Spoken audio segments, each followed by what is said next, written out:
Dios. Iglesia, somos la respuesta a un mundo que está afuera, dolido, odiando, resentido. Tú y yo cargamos la palabra que puede hacer que sean libres de aquella prisión llamada falta de perdón. Tú eres embajador de un reino que ofrece libertad no condicional, que dice: al que el Hijo libertare, verdaderamente será libre. Será libre.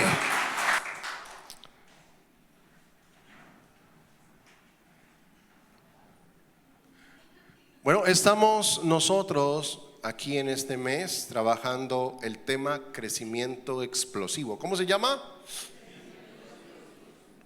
La necesidad de crecer espiritualmente, y no solo nosotros, sino que ese crecimiento se genere en que otros conozcan a Jesús a través de nuestro crecimiento. El deseo de Dios es que nos multipliquemos en otros. Amén. Y quiero empezar esta mañana haciéndole dos preguntas. La primera de ellas: ¿qué pasaría si usted a través de una injusticia terminara en una cárcel de 2x2, encerrado durante 27 años por un régimen que era basado a través de la injusticia y el no perdón? ¿Qué haría usted?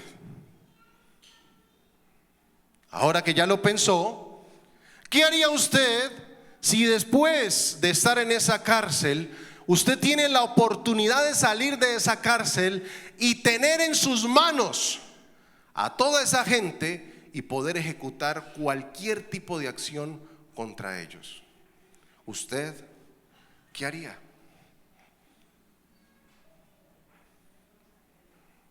En 1990 hubo un hombre llamado Nelson Mandela, alguien muy conocido por nosotros, alguien de raza negra, en Sudáfrica.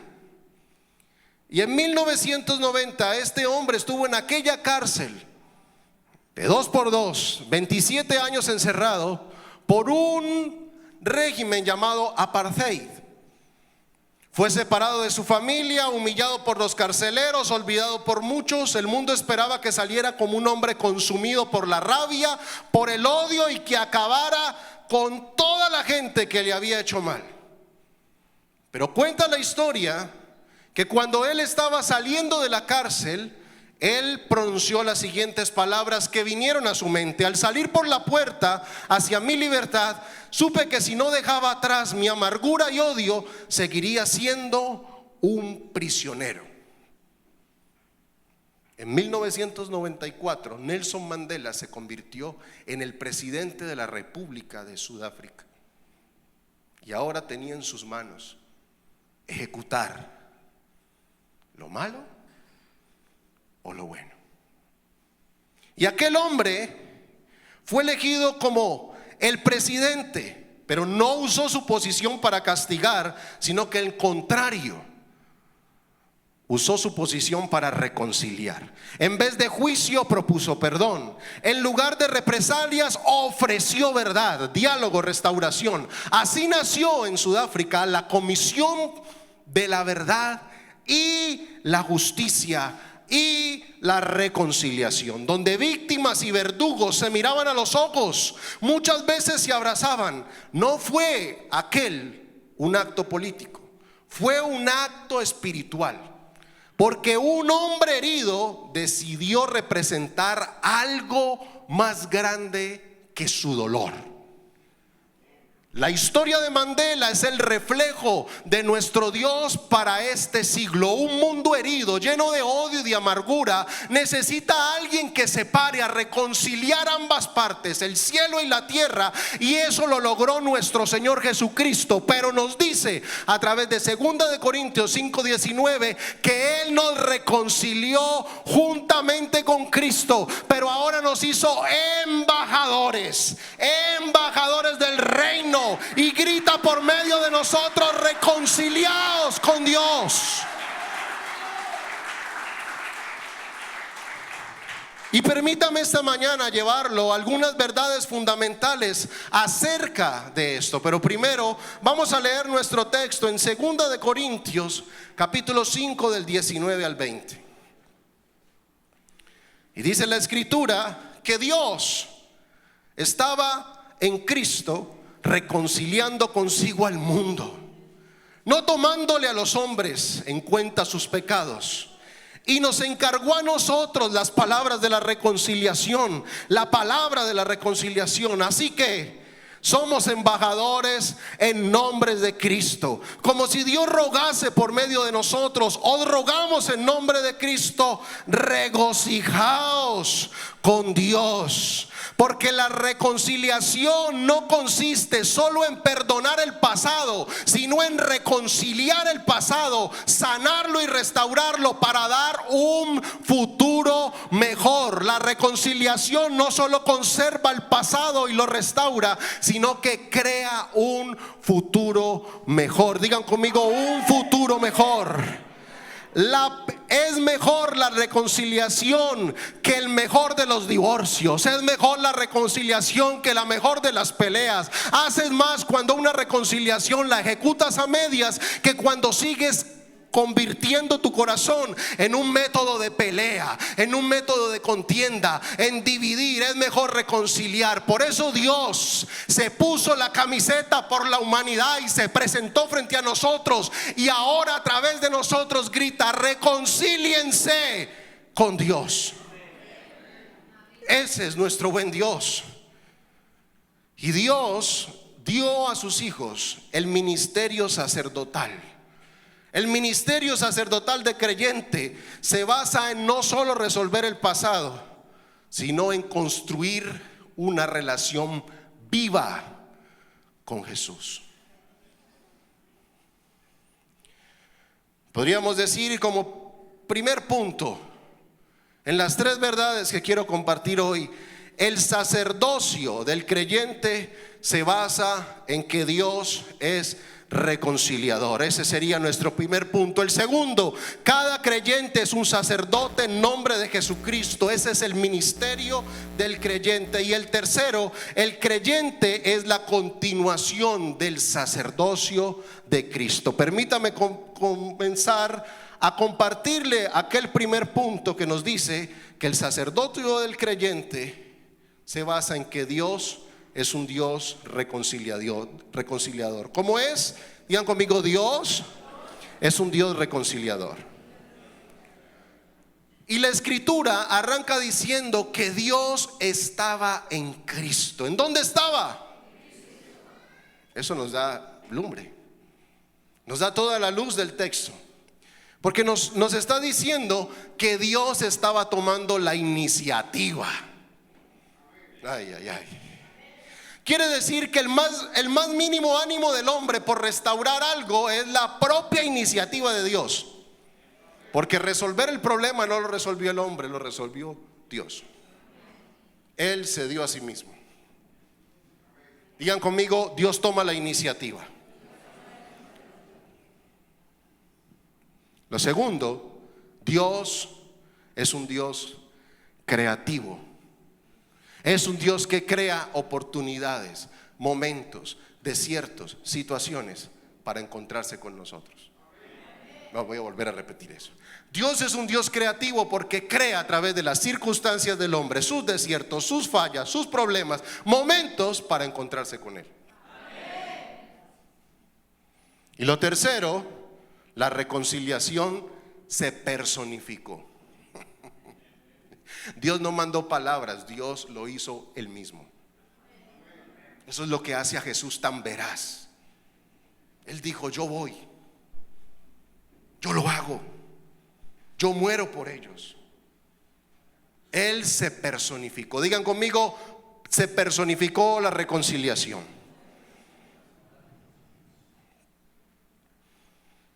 Por eso la Biblia nos dice que Dios estaba en Cristo, reconciliando al mundo con Él. No dice a unos pocos, no dice a algunas razas, no dice a algunas etnias, dice a todos, al mundo. Dios anhela que los hombres vengan a Él. El sacerdote del creyente, el sacerdocio del creyente, ¿en qué consiste eso? Lo primero es en que el creyente se le delega el sacerdocio, pero no lo delega con una misión.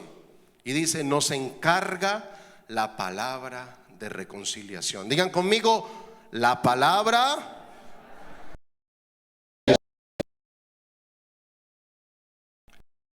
El creyente es una doctrina fundamental que se basa en lo siguiente. En la reforma ocurrida por Martín Lutero, aquel precursor de aquella reforma, lo primero que hizo fue darse cuenta que la iglesia de aquel momento, la religión que mandaba en aquel momento, estaba monopolizando la relación de Dios con la humanidad. Que la religión tenía el control de aquella relación. Entonces, aquel sacerdote o aquel cura o aquel padre, como usted lo quiera llamar, leía de espaldas la Biblia ante el pueblo, porque ellos no eran dignos de leerla. Y cuando Martín Lutero se convierte al Señor, a través de Romanos capítulo 5, que ardió en su corazón, lo primero que puso como tesis es que el creyente tiene acceso 24 horas al día, 7 días a la semana, 365 días al año, tiene acceso a la presencia de Dios, porque hubo un sacrificio perfecto que pagó por los pecados. Y Apocalipsis nos dice que hizo un reino de reyes y sacerdotes. Ahora usted y yo tenemos un sacerdocio. ¿Sabe cuál es? Nos presentamos ante Dios, cara a cara, sin miedo. Podemos estar delante de Él. Digan conmigo, aleluya. Primera de Pedro 2:9 nos dice lo siguiente: mas vosotros sois linaje escogido por Dios, real sacerdocio, nación santa, pueblo adquirido por Dios, para anunciar las virtudes de aquel que nos llamó en su justicia, que nos sacó de las tinieblas a su luz admirable. Digan conmigo, real sacerdocio. ¿Usted cree lo que la Biblia dice? Porque si la Biblia lo dice, así es. Esa es su posición. Usted es un sacerdote ante Cristo. Y entiéndase por sacerdote, no que usted es un cura. Es que usted tiene una investidura de sacerdocio que Cristo le da para presentarse ante Él.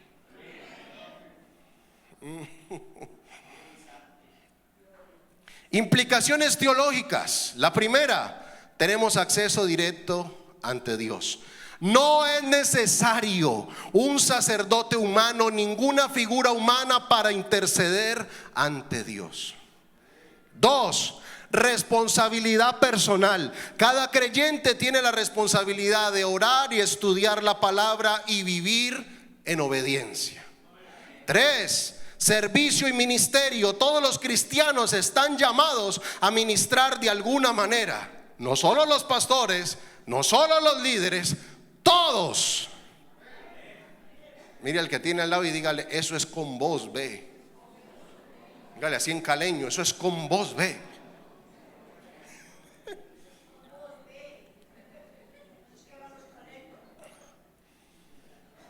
Cuarto, sacrificio espiritual. Digan conmigo, sacrificio espiritual.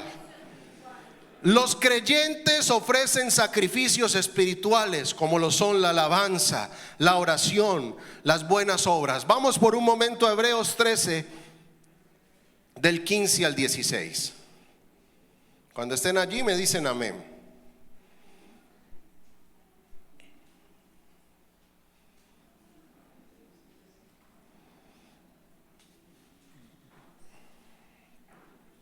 Así que ofrezcamos siempre a Dios por medio de Él sacrificio de alabanza, es decir, fruto de labios que confiesan su nombre, y de hacer bien y de la ayuda mutua no os olvidéis, porque tales sacrificios se agrada Dios.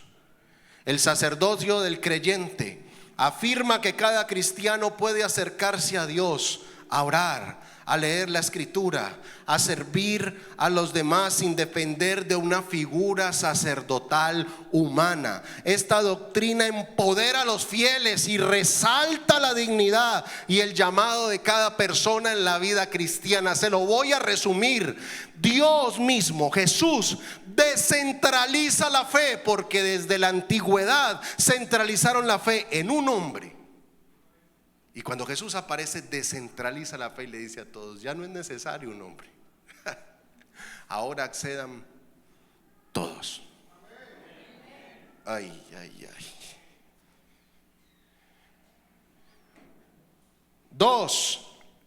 Cada creyente es un sacerdote en nombre de Cristo.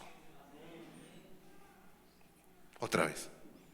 Cada creyente es un sacerdote en nombre de Cristo. Wow. Segunda de Corintios 5, 19, 20, que Dios estaba en Cristo reconciliando consigo al mundo, no tomándole en cuenta a los hombres sus pecados, y nos encargó a nosotros la palabra de la reconciliación. Ahora, la escritura nos dice que somos embajadores. ¿Que somos qué? Ay, ay, ay. Esa palabra es tan grande. Porque un embajador, en su raíz griega, benditos los griegos con su manera de ver las cosas. Yo sé que Dios me va a dar la oportunidad de visitar Grecia y aprender de su cultura. Mucho dejaron. La palabra embajador tiene dos raíces, litiv, y la segunda habla de representación. Quiere decir que un embajador es el representante de un presidente, de una nación, en cualquier lugar. No. De nuevo. Un embajador representa a un país entero a donde quiera que va. Ese embajador tiene privilegios, como por ejemplo, no le pueden colocar una multa de tránsito. Su vehículo, mientras tenga placas oficiales y estatales, puede andar a la velocidad que sea. Si lo paran, tienen que dejarlo seguir. Aparte de eso, no paga ningún tipo de multa en ningún estado, porque es un embajador, es una persona diplomática que representa a una nación en otra nación. Y usted es embajador del reino. No.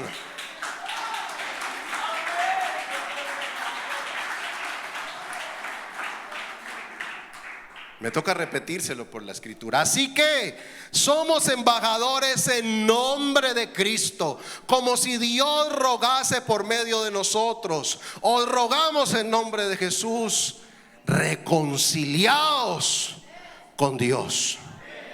Dios nos encargó la palabra de reconciliación. Somos embajadores de Cristo. Somos la diplomacia de Cristo aquí en la tierra. Alguien diferente, extraño para el sistema, porque aunque obedecemos la ley que hay en la tierra, no somos de este mundo. Tenemos ciudadanía celestial. Usted está preocupado por su pasaporte, pero Dios tiene una ciudadanía celestial. ¡Ah!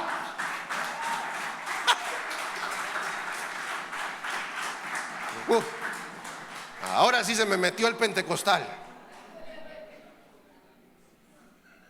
Aunque usted está en este mundo, usted no es de este mundo. Por eso no debe comportarse como tal. De nuevo, usted está en este mundo, pero si usted es hijo de Dios, usted ya no es de este mundo. No pertenece, no simpatiza, no encaja. Eres peregrino de paso. Por eso la urgencia porque pronto volveremos a nuestro lugar de origen. Pero debemos llevar la mayor cantidad de gente que no solo se convierta en hijos de Dios, sino también embajadores, para que podamos cumplir la gran comisión, ir y hacer discípulos a todas las naciones de la tierra, no solo otros países, el barrio, tu unidad, la gente del lado. Esa gente necesita convertirse en hijo de Dios y también convertirse en embajador de Jesucristo. Mal haces si sigues guardando lo que Dios te dio. Porque es como andar con una escarapela, pero no hacer nada por ella. Otra vez. ¿De qué te sirve la escarapela? De embajador de Cristo, si no estás representando al reino al que perteneces. Eso es lo que hace un mal gobierno, no representar su país. Nosotros no somos como el gobierno del mundo, porque tenemos un rey justo.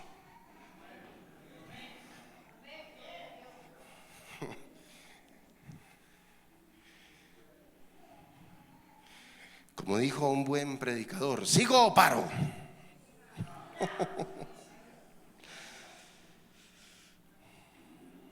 Digan conmigo, yo soy embajador. A ver, toque al que tiene al lado y acomódese la camisa, dígale, yo soy embajador.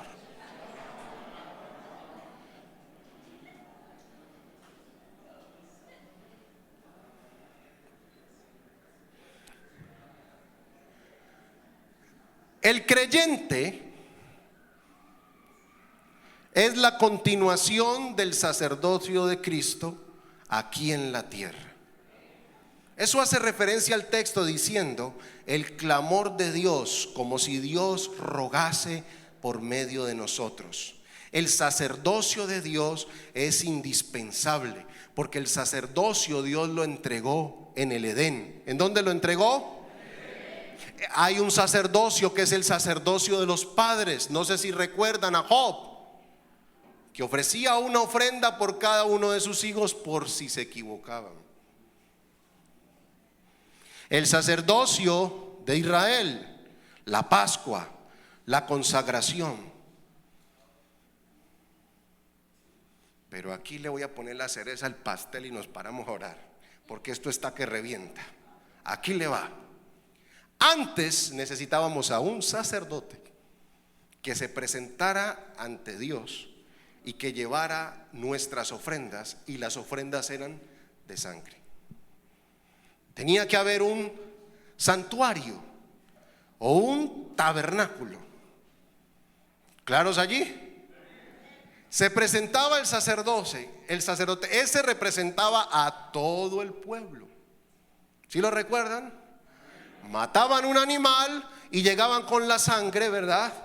Y aquella sangre representaba el sacrificio por la humanidad, la expiación, y aquella expiación era la que traía de alguna manera la libertad de aquellos pecados. ¿Sí recuerdan eso? Ok. Ahora, ellos esperaban la respuesta de Dios a través del sacerdote. Pero cuando Cristo vino, dijo, no más animales. Yo soy el sacrificio perfecto. Y vamos a trasladarnos a un escenario perfecto. Apocalipsis. Se presenta Juan y ve una festividad única, gente vestida de blanco, los 24 ancianos, y empiezan a cantar una canción: al que está sentado en el trono, a él sea la gloria, el honor por todos los siglos, y al Cordero que quita el pecado del mundo.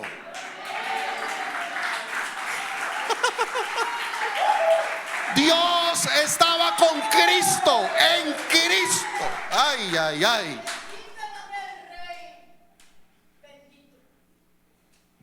El final, que todos pensamos que Apocalipsis es el final, cuando realmente es el inicio de una revelación para hoy, nos dice que el Padre y el Cordero estaban juntos. No se podía nombrar al Padre sin el Cordero. Y no podían estar los 24 ancianos ante el trono sin el Cordero. Por eso la Biblia dice: acerquémonos pues confiadamente al trono de la gracia. ¿De la qué? Cuando un hijo de Dios se acerca a un trono perdonador, misericordioso, que cubre multitud de pecados, porque su amor es grande, es profundo, es ancho, es sobrenatural. No lo puede comprender tu humanidad. Por eso te preguntas: ¿cómo hace Dios para amarme? ¿Cómo me ama? Sabiendo quién soy. Porque no te vi a ti, vi a Jesús en ti.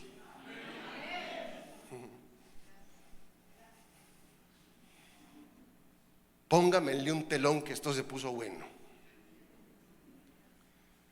Aquel sacrificio ahora nos da entrada a la presencia de Dios a la hora que lo queramos.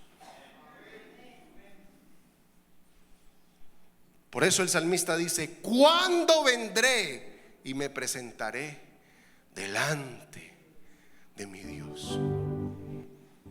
Y hoy te hago la pregunta: ¿cuándo vendrás y te presentarás delante de tu Dios? Ya sabes que en su trono hay gracia. Ya sabes que hay un Cordero que lo pagó todo. Pero no solo eso, te dio un sacerdocio, te dio un ministerio. Porque todos los que estamos aquí somos gente que vamos a ministrar a otros.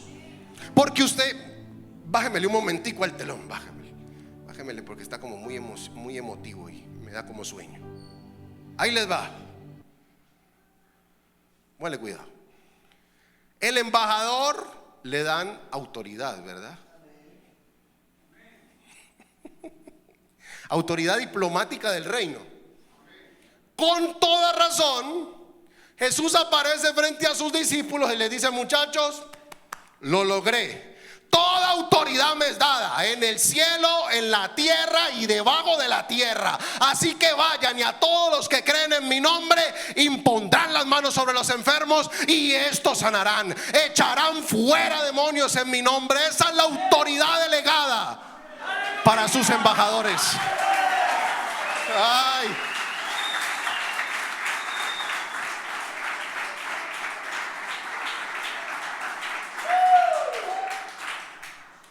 Esto es para algunos. Mira al que tenés al lado y decirle así en caleño: es pa' vos, ve.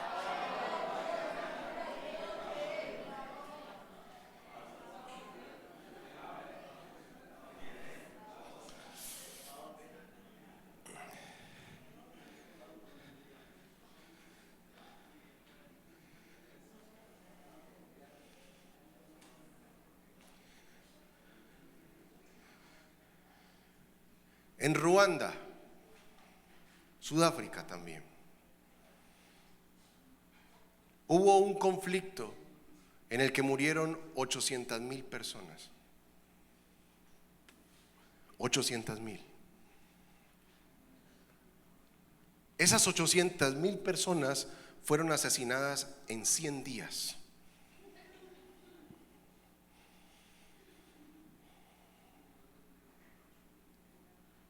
Algunas heridas profundas dejaron el grupo de Hutus y Tutsis, que parecían imposibles de sanar, muy imposibles de sanar. Pero años después ocurrió un acto heroico, sorprendente. Las aldeas y las comunidades de las víctimas, aquellos agresores y víctimas, comenzaron a hablar. Una mujer llamada Immaculée Likabisa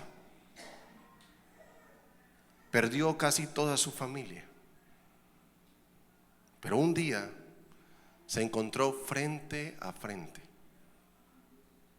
con aquel que había matado a su hermano y a toda su familia. Y le dijo: yo te perdono,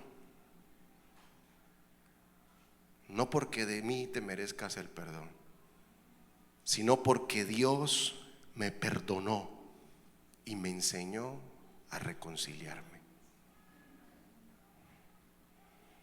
Y aquel día ella se liberó del odio, pero también liberó al asesino, de toda su familia, del odio y el dolor. Aquella muerte que se produjo se convirtió en un lugar de vida, y Ruanda es uno de los países marcados por la sangre, pero también hoy es símbolo mundial de reconciliación. Todo comenzó cuando hombres y mujeres decidieron representar el perdón de Dios en la tierra. Si Ruanda pudo, ¿por qué nosotros no? ¿Sabes? A ti que te invitaron, hoy Dios está rogando por medio de este predicador: reconcíliate con Dios. Reconcíliate. A través de la predicación de aquellos que te invitaron, lo que Dios está haciendo es gritando: reconcíliate. Reconcíliate con Dios. Iglesia, somos la respuesta a un mundo que está afuera, dolido, odiando, resentido. Tú y yo cargamos la palabra que puede hacer que sean libres de aquella prisión llamada falta de perdón. Tú eres embajador de un reino que ofrece libertad no condicional, que dice: al que el Hijo libertare, verdaderamente será libre. Será libre. Así que ponte de pie en este día.